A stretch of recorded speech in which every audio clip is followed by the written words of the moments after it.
What my little sister almost drowning has to do with middle school, especially as homeschoolers. When I was a little girl, I lived in San Diego and I'm the oldest kid. We went to visit friends of my mom, and my mom said, "Girls, you can play by the pool, but you must stay by the top step." At the time, I was 4 or 5, which would make my littlest sister about 2. Now, before you try to give my mom a really hard time, my gray hair should give you a hint that I grew up in the 70s and parents just did not hover over their kids. We really had a lot of freedom when I was a little girl. Plus, I was the oldest child and I took my job very seriously. And my mother knew that if my sisters did anything, she was going to know about it post haste. So there we are at the top of the pool. Mom and her friend are sitting on the little like sunroom veranda thing having coffee. And my sisters and I were playing on the top step of the pool. Myself and my next sister were obedient. We were staying right there. My little sister got out of the top step and starts toddling around the side of the pool toward the deep end. I can see her in my mind. I can feel the sunshine on my face. And I promise you, this has to do with homeschooling middle school. There is a very vivid connection. If you're this far, I'm going to encourage you, somewhere around this video is a link to my free masterclass about help making it all the way through homeschool, even through the middle school years. And I'm going to encourage you to take that because I really think it's a need, and you'll understand why by the end of the video.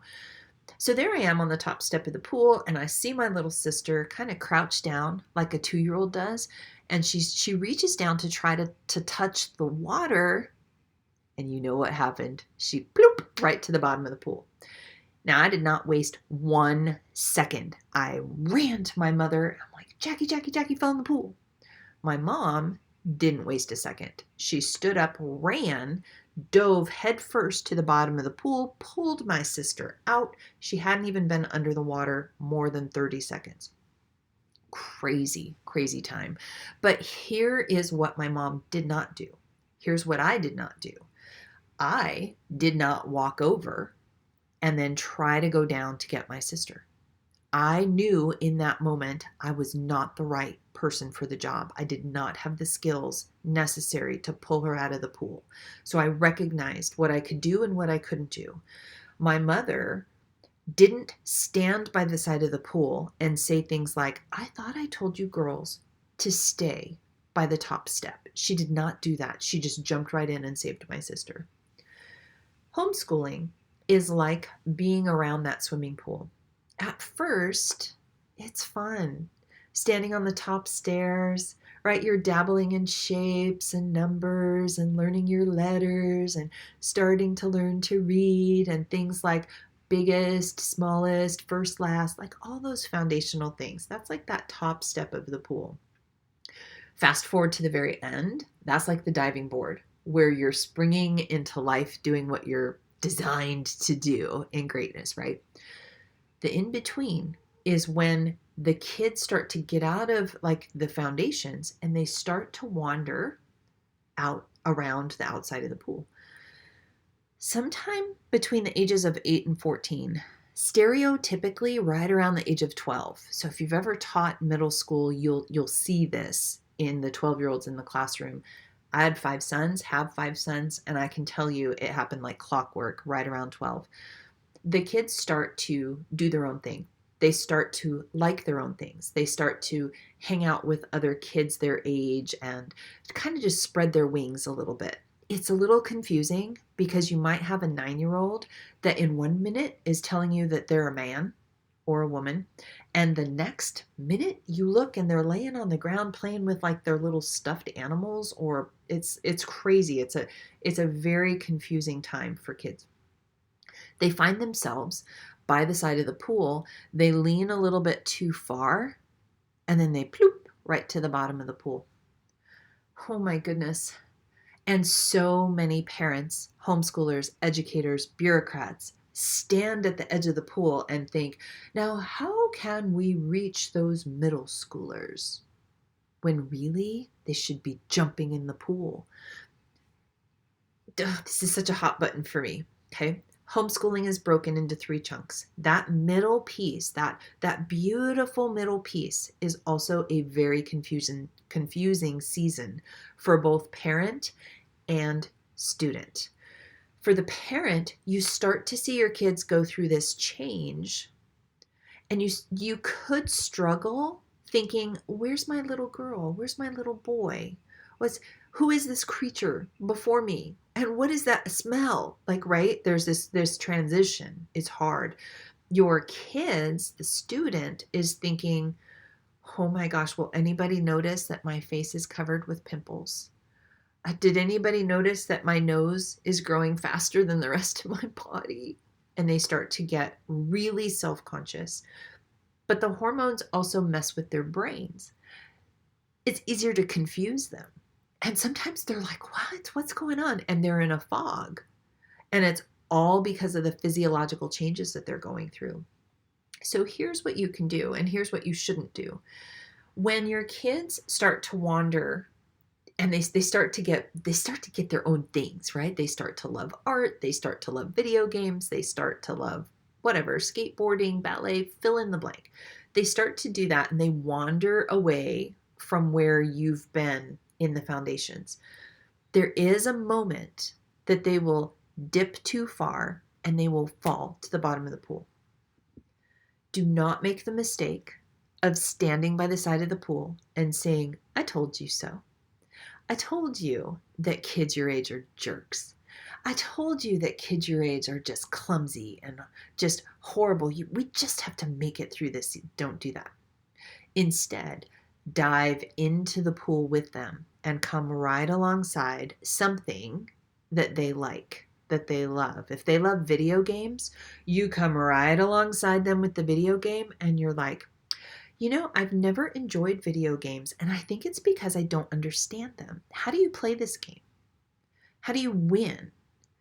Are there any bonus points?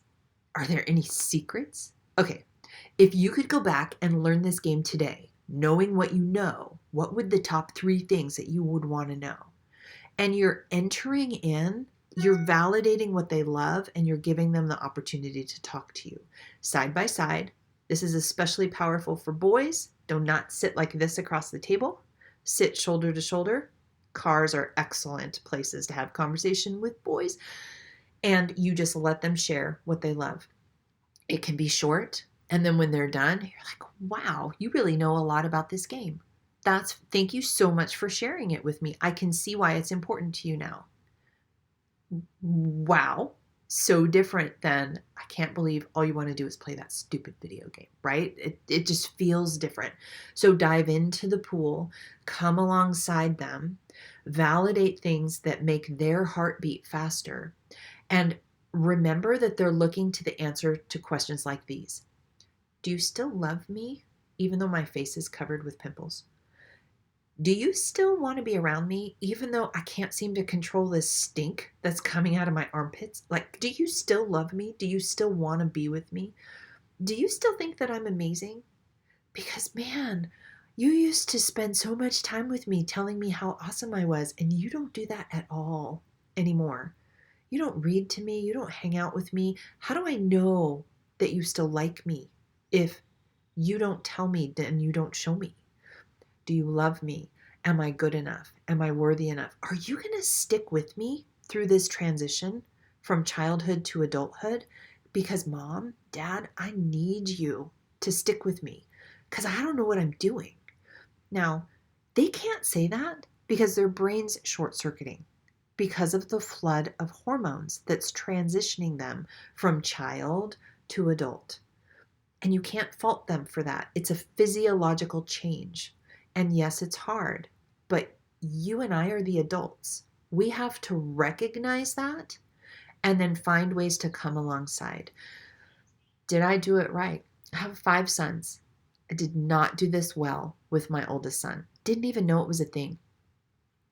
And when he was an adult, we lost him for a few years. because we just didn't connect, and it was horrible. Sometime between him and the next son, somebody breathed this over me. And I was able to see it and go, okay, wait, I can see this better. And we got better and better and better at it as we had more kids, right? As all of our sons came through this period, we became good at letting them know it was coming.